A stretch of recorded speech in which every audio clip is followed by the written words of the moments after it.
Howdy, friends. Today I wanted to share a testimony on God's grace and just one thing He's done for me. And I guess I want to start with a little bit of a background. I was raised in the Assemblies of God Church, so I was, thankful, blessed to have been raised knowing about God and just going to church, reading my Bible, doing usual things that you do growing up as a Christian. But then when it came to college, as most do, sadly, I'd started backsliding. In high school, I said I would never get into drugs, and, I was pretty convinced I wouldn't. But then comes college. Try smoking once, and then it seems like the most amazing thing ever. Like, everything is enhanced. And that went down a pretty bad rabbit hole. In about a month after the first time I had smoked, I broke my leg. And, when you have a broken leg, you hear, okay, don't smoke. But when you're newly in college and you have a broken leg, that's kind of the thing you do. It's like, hey man, try medical marijuana, try this stuff. And then, of course, your brain doesn't know what you're doing. You're kind of desperate. You thought you're going to have, well, I thought I was going to have a bunch of these great experiences and do a lot of cool things.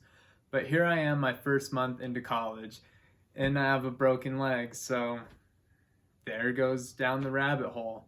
Well, I liked marijuana, so I'm going to start smoking it more. And, that's what I did. I'm not proud of it, but that's what I ended up doing. And slowly I started getting further and further from God. Before in high school, I went through this period of doubts where I never fully doubted God, but I definitely doubted His power and hand in my life. Instead of feeling like His hand was for me and towards me, rather I felt like it was against me, like it was kind of shielding me. And so I went through that a lot, and I slowly started accepting a lot of lies and a lot of things I had originally didn't believe about myself, about others, and basically I was letting in a cloud of darkness that I was eventually becoming and did become. And it goes back to about a year ago. That's just some background of what led up to it.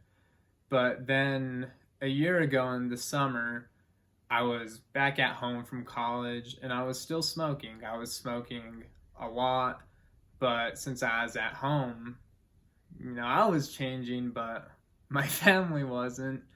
So I was out smoking a lot. And the thing is, I'm from a small town. So whenever I wanted to smoke, I had to drive somewhere to smoke or drive to a different town to smoke, because everyone knows everyone in a small town. If you're smoking in the parking lot at anywhere, there's a good chance someone's going to see you. So there's that imminent fear that someone's going to see you and then someone's going to tell someone. So you have to get really secretive with it. And since I was driving to different places in different towns a lot, that means that I was driving high a lot. And I had been doing that in college too. And basically, I got really lucky. I don't believe in luck, but I was getting very lucky with all the times. One thing that I told myself, and I've heard other people who used to smoke or do smoke say, is when they're driving well high, that they're a lot more careful because they understand they're high. That's definitely where I was too. Even looking back, I don't condone it, but I do realize I did drive a lot safer well high because, I knew. But just because it seemed like I was driving safer, the mind plays games on you, and that's one thing I had to learn the hard way, and I'm still kind of learning, but not in terms of marijuana, just a lot of the aftermath. Well, anyways, there were some times when I'd be driving well high, where I'd have really, really close calls. It's driving is one of those things where you have to have really sudden movements. You don't know what's going to happen next. A lot of time it is smooth, it is easy, but you're going to have these moments where it's like a life or death situation right then or there. And marijuana, really any mind altering drug, even slight mind altering, it is going to impair you. And that summer, last summer, there were moments where, I was driving with a friend, and then, I decided to pass the car. And then that car decided to go into the other lane too, so we're driving off the road. That time, he could have died. There was also, or been seriously injured. There's also another time driving back at night, my friend and I hit a deer. I was high. That deer easily could have went through the window shield. Thank God it didn't. It only had busted a headlight and had to replace that. But another dangerous thing that happened, and then even, I guess this is where I get to it. There was last summer, I went to Sad Summer Festival. It's basically like a rebrand of Warped Tour, but not Warped Tour. And I'd went by myself. On the way there, I actually smoked, I don't remember if it was a full joint or a half joint, but I had smoked on my way up there. And keep in mind, this is a Saturday afternoon in Colorado, going to a music festival concert in Denver. I went through 285 rather than the interstate, so I mean less traffic, but looking back on it, it was stupid. It was stupid and dangerous. And I'm thankful I got there. And then that same night, I drove back, I'd smoked some more, and I felt very shaky and panicky. I actually had to stop about 30 minutes away from my home at a friend's house so I could calm down a bit, because, just getting home at that point was very difficult. And that's just some setup for the day before. The day before going into the next day. And I guess this is where things pick up. So the next day was a Sunday, I got home at 4 and I went to church, because that was the thing. Even when I was smoking a lot, I enjoyed going to church because I did still love the Lord. I was definitely very lukewarm. The way I see it is I was dining at the table of demons and the table of the Lord. And if that's something you're doing, stop, because it's going to get bad and you can't do that. You can tell yourself you can, because that's something I was doing, but you come to learn, and even as you read the Bible more, you're going to learn and find out you're just setting yourself up to be stuck at the table of demons forever if you don't make a change. But that day I went to church, and later on I was going with my friends. We were going to go, well, actually, we had smoked before, and then we decided, you're high, so you get your munchies, and then you're like, let's go do something. So we decided to go drive out to, I'm from Colorado, so we drove to Alamosa to go to Walmart, get some snacks. So we get our snacks, we're all happy. It's like, we're gonna go make these, they're like tacos, but we get the street tacos, put some Takis in there and some hot sauce. Yeah. Southern Colorado things. But then we get them, and then as we're driving back, the place where we go, it's small town Colorado, everything's really a grid system. So the place where we're driving to, we could either drive, through the towns around, but I was thinking, let's just get there faster. Let's take the back roads there, because there's the way where you could go where you just go straight, you go down a country road, and then you go down some more country roads rather than going through all the main roads. I was like, this will get us there faster. And it could have, but we never got there. I don't know why I'm throwing thumbs up. That's not a good thing, but I'm alive today, and that's the good thing. Well, anyways, we were driving back, and then we were at a stop sign, and then it's, I don't know, maybe about 7:30 and this time last year, so it's close to sunset. It is sunset, and the way the sun sets, it's, let's see, I'm not the best with direction. That's north. Okay, so it was in the west, and the road we were on, it was headed north, and the highway was running east and west. And so, I stopped at the stop sign, I looked both ways, left, right, and I didn't see anything or anyone. So then I start to go, and then not even a few seconds later, I was probably going maybe 5 miles per hour, if even, I just see a cloud of smoke, dust in front of me. And then all I know is immediately I start thinking, please don't be dead. So I drive my car, out of because it's a four-way, I drive it out off to the road ahead and then on the side. And then I get out and, I see this small yellow truck way off, and it wasn't like a ditch, but it was lower than the highway, this patch of, I think it has grass, dirt, off-road. And so then I see a truck, and all I'm thinking is, please come out, please come out. And then this man comes out, and he's, I don't remember what he called me. I think it was an a-hole or something. He was mad at me, and I tried telling him, sir, I'm sorry. It's like, I didn't mean to. I didn't see you. And it was horrifying. And what he had told me is, hey, I'm alive, but I just hope my dog isn't dead. And when he said that, I was like, oh no, please not the dog. But then, you see his dog in the back of his pickup, and then gets out, and that was nice. And, in that moment, I told him, that's all God. That's seriously all God, because, there was that man, his dog, me, and two other friends, one in the front, one in the back. And the damage, I'll put a picture in at the end of this video. It was pretty bad.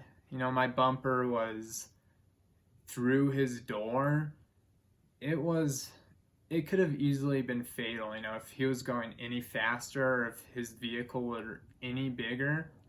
That could have easily been 4 deaths and 5 with the dog. And, it was horrifying in that moment. We called the sheriff, but I also called my friend, because at that moment, I wasn't blasted out of my mind. I was on a comedown, but there's no denying I was still high. To this day, even my dad testifies for me that it is really, really hard on that stretch right there to see if a car's coming, because there's been times where he stopped and physically got out to look, see if there is a car coming, because the sun's really bright. But I also do believe that had I not been high, few seconds more, that never would have happened. And anyways, I called my friend, had him get, it was all paraphernalia, weed out of my trunk, because don't play with that stuff. Just don't. And getting back to the whole testimony part, it's God really showed me his grace there, because again, I could have been dead. One of my closest friends, who's like a brother to me, and his friend, is more of an acquaintance to me, but 2 young lives could have been in my hands, and then the life of an older man. And scared me. Even now, I don't really have the words to say, just trying to recall it. But even then, I seen God's grace that easily I could have been dead in hell right now because of the choices I decided to make. But because God loves me, he decided to keep me alive. And even leading up to that in the months to follow, that moment didn't sober me up. I believe it was a step in getting me fully sober, but there are other incidents I had with drugs and marijuana that, I believe they were more signs of God telling us, like, dude, son, you got to stop this, because if you don't, that's it. And even with all the car accidents and just car mistakes driving while high at the time too, I definitely believed these are signs, but I was ignoring the signs. And I'm just beyond thankful for God's grace, because I'm a human, I'm stubborn. It's in me to avoid things that I don't like. Being 19 at the time, of course, I know it's wrong to be smoking, but I keep justifying myself. Oh, this is okay. This is great. It helps me, when it was not helping me at all. It did not help heal my leg. I still, not necessarily here. I mean, you might see the scar. I don't still feel pains there, but I still do get, I feel my right side being weaker, and marijuana didn't help me. If anything, it's made problems worse. And even now today, as I'm fully off of drugs, it's not to boast about me. That's all to the glory of God. Even porn and masturbation, I see now, years ahead, like just suppressing all my thoughts and feelings with all these things that are drugs. Getting off of them, it's tough. You realize how it didn't solve any of your problems, it just pushed them away. And it's tough, but by the grace of God, we can get through it. And kind of getting back on the whole signs thing, if God has given you a second chance, I don't know if you know him personally or not, but I encourage you to ask him, like, God, is this you? Was that you? And how can I know you? How can I glorify you? Or how are you using this to glorify you? And even with that, if you feel like God's giving you a sign, something keeps happening, ask him. Don't trust your gut, because sometimes your gut's going to be right, but sometimes it's not, especially if you're relying on your heart. The heart is deceitful above all things. Who can know it? And it's a scripture in the Bible, and it's also a showbread song, but the heart, it's pretty screwy, for lack of a better word. I'm sorry if there's a sweet old Christian mom watching this, but it is tough. And even now, currently myself, I personally struggle with, God, was that a sign? Am I overthinking it? But try to pay attention to these signs, because before you know it, it could be too late. If I could have, I did continue smoking, but if I would have continued and continued, I know for certain my heart would have grown hard. And I'm still young. I don't really fully understand all the details of God's grace and his love. I know it's abounding though, but for all I know, it's very possible that I couldn't be here today. And so that's why I'm grateful. I'm very thankful that God has shown me his grace through basically every circumstance where he could have easily just been like, okay, Isaiah, I'm done. And I just wanted to share that with you all today, because it has been a long year. There's been ups and downs, and God has brought me back to Him through a lot of these dark, honestly at times horrifying experiences. But through it all, what I've come to understand and realize is He didn't sustain my life throughout these, like casualties. I don't know the exact word. Through all these incidents to, keep me alive, to keep doing what I was doing wrong.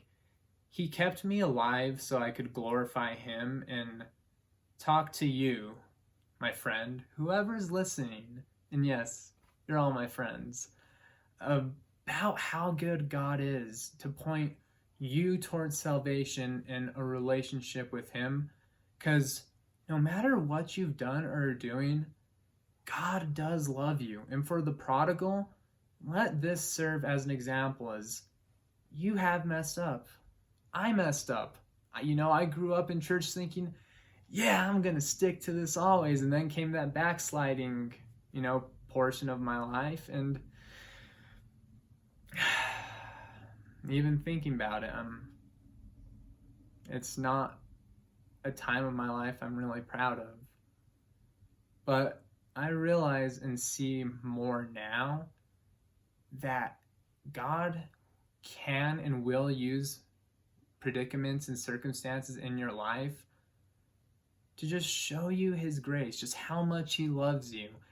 And that's not to say God told me, hey, smoke marijuana, hey, do this, because that was definitely a lie. I could have, there's a lot of things I could have done differently, but I didn't. And through these things that I chose to do, I see how God was still there and how He's always there. And if you feel personally that God hasn't been there for you lately, know that He's still there. And if you've never felt Him there, know He's there. He's right there at the door of your heart, knocking, waiting for you to let Him in. So if you haven't done that, I encourage you that you would open the door and let Him in. And I promise, if you stick with it, it's not going to be easy your whole life. Don't listen to the lies that He comes in and everything's amazing. It does get tough, but God fights for you, and He helps you and sustains you even at your lowest and darkest. So look towards Him and start loving Him, because He does love you. And thank you all. Thank you for listening and watching through all of this. And I hope that great things come your way. I love you, and God loves you.